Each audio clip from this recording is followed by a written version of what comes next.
Ladies and gentlemen, Ladakh.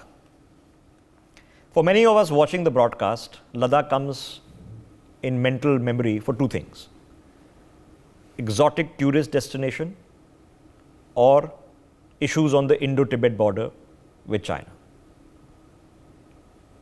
We have to now have a cogent, logical, sensible conversation that while in the mind space of the rest of the country, this is what Ladakh is about, there are Indian citizens, people living in Ladakh who have the same aspirations, hopes, needs, wants, better infrastructure, better education, better employment opportunities, growth for a frontier state.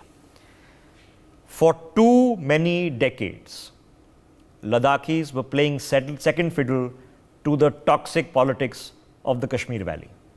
For too many decades. The creation of Ladakh as a union territory has at least given administrative clarity and discretion on Ladakh, its special hopes, dreams and aspirations separately.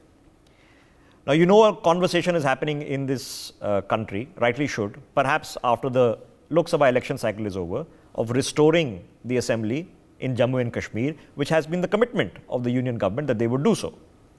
Now you're seeing people who have been marching on the streets of Leh,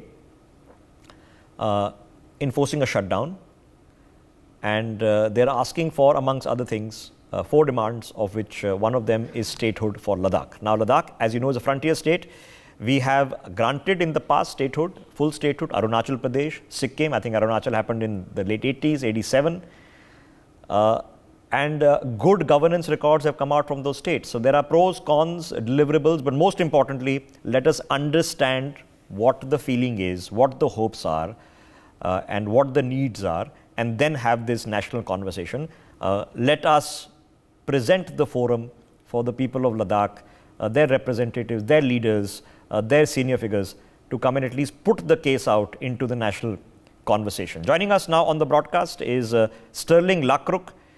He is the coordinator of and vice president of the Ladakh Buddhist Association. He's been a former cabinet minister, of course, in the Jammu and Kashmir Assembly as well. Mr. Stanzin is joining us. He is the president of the BJP in Jammu and Kashmir. Rigzin Spalbor, he's the former CEC of Leh, is with us. Sajjad Kargili is joining us. He's an activist from the region. And General Dwivedi is joining us as well, who has a deep sense of experience on the complexities of matters in frontline states. So let's put this conversation together. Mr. Lakruk, if you can hear us, for people watching across the country, sir, what was the reason for this rally, to the best of your understanding, for the shutdown, and what are the 4 core demands, sir? आपको पता है कि लद्दाख जम्मू कश्मीर का हिस्सा हुआ करते थे। तब हम जम्मू कश्मीर असेंबली में हमारे लद्दाख से 4 एमएलए जाते थे, 2 एमएलसी जाते थे। और जब से लद्दाख यूटी बना है, यहाँ पर रियल सेंस में कोई डेमोक्रेसी नहीं है, क्योंकि जो हमारा 2 काउंसिल्स है, लेह और करगिल में, उनके पास बहुत लिमिटेड पावर्स हैं।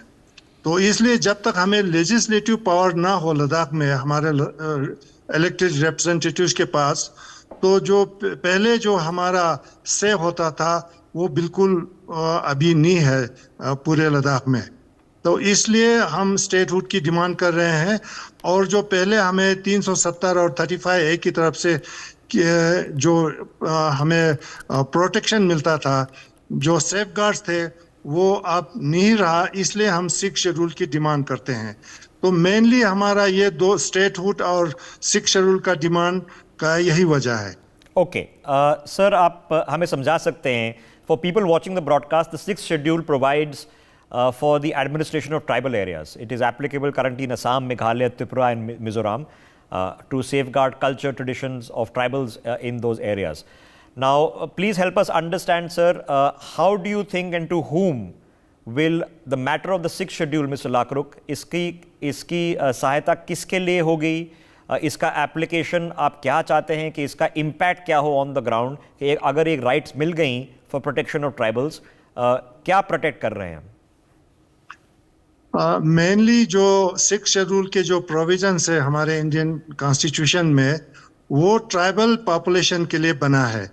ट्राइबल पॉपुलेशन क्योंकि मेन स्ट्रीम से अलग होता है, उनका रहन सहन वो बिल्कुल सब कुछ अलग होता है। एक तो उनकी आइडेंटिटी को बचाना है, सिक्स शेड्यूल का मतलब ही। और क्योंकि ये सारा लैंड से जुड़ा हुआ है, तो लैंड का सेफगार्ड भी सिक्स शेड्यूल में होता है। और क्योंकि लद्दाख का एनवायरनमेंट बिल्कुल फ्रेजाइल है, यहाँ का इकोसिस्टम बहुत फ्रेजाइल है, तो इसलिए इसको बचाना भी बहुत ज़रूरी है।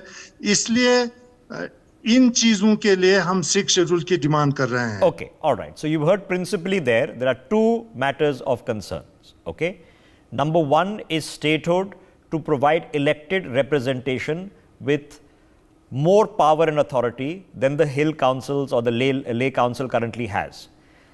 Number two is the sixth schedule, which is implemented in other states for the protection of tribal culture and tribal lands. There is also a demand for a public service commission, and this is not unique. It is also applicable. State boards and state cadres are different from the UPSC cadres, and they are applicable in almost pretty much all the states. So this is the rough text of what we are seeing in terms of what the conversation is. Let me get a further perspective from Mr. Sajjad Kargili.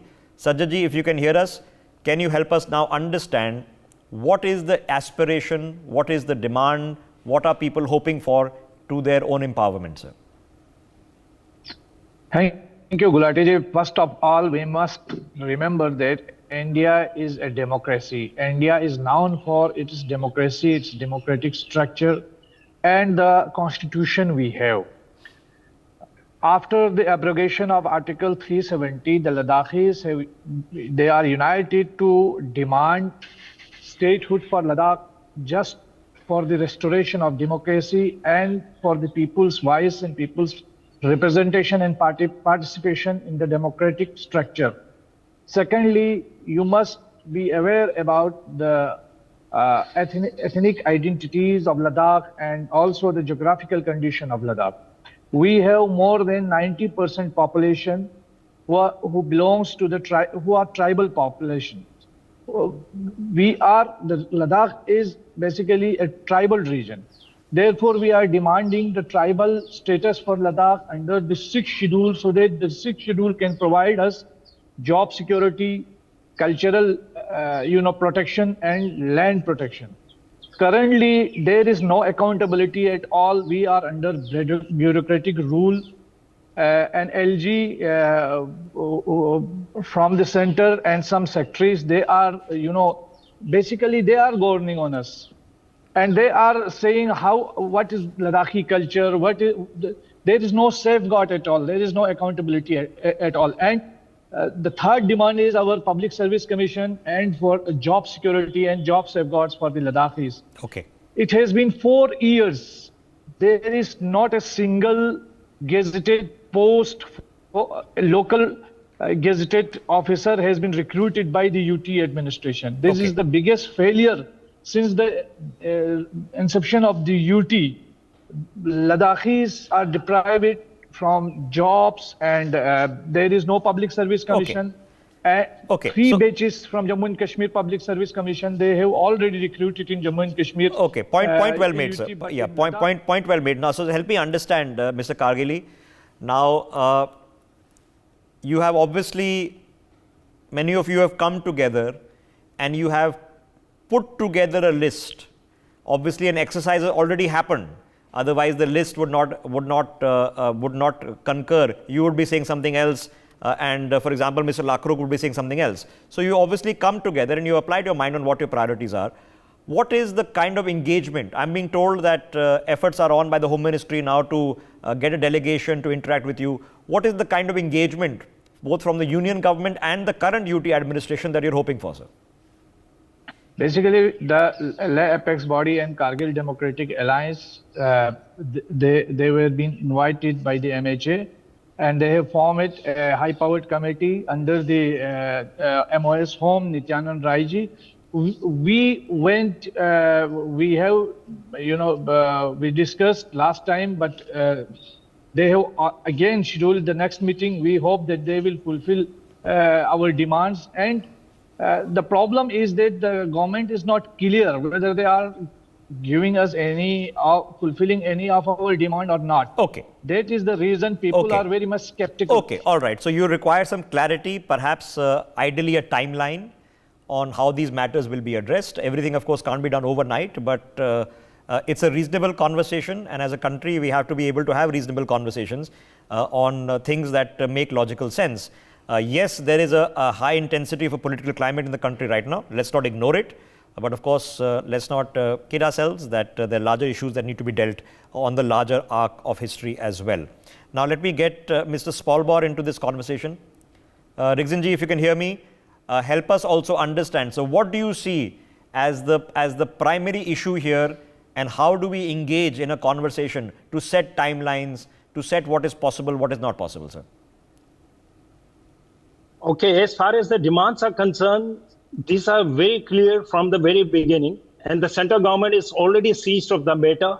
They have already been conveyed with this demand. And recently, central government asked the apex body and the KDA to give it in writing, whereas it was not required at all. Never